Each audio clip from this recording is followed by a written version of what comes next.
And welcome back. Now, in part 2 of this TVJ Sports exclusive story, Claudette Anderson, mother of talented young state sprinter Sachin Dennis, reveals that a two-pronged battle has led to her being estranged from her youngest child.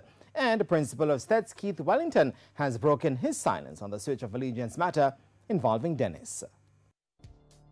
On Tuesday, TVJ Sports broke news that plans were afoot for talented young St. Elizabeth technical sprinter Sachin Dennis to switch allegiance and possibly run for the oil-rich Middle East country of Bahrain, and that it was being done against the wishes and full knowledge of his mother Claudette Anderson. Speaking exclusively with the TVJ Sports, Anderson revealed that she has not seen Sachin, the youngest of her 4 children, for more than a year. She says it was not only due to the secrecy surrounding the Bahrain issue, but also due to a near-decade-long custody battle with Sachin's father, Dalfrey. She explains that although joint custody was granted in 2015 after a bitter battle, things have not gone any better. And after we got that, the custody thing was for Sachin to come home like every other weekend and every holidays.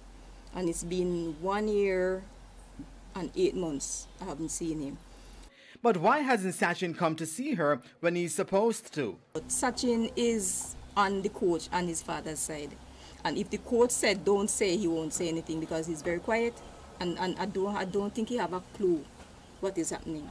So what they are all trying to do is covering up and keeping me out of the picture because I am not like them.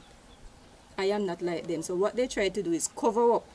And each time I try to do something to go forward, to get Sachin even to come to me, that has not been happening. Meanwhile, having initially declined to speak with the TVJ Sports on camera, noting he could not comment on the private life of his students, Principal of Stets, Keith Wellington, has now broken his silence on the matter following part 1 of the story. I'm saying that the young man is not currently, wasn't in the process 2 years ago either, of changing allegiance or making any attempt. No, he's not making any attempt now or 2 years ago to represent Bahrain. As it stands now, when the time comes, if he's qualified and able, he will represent Jamaica.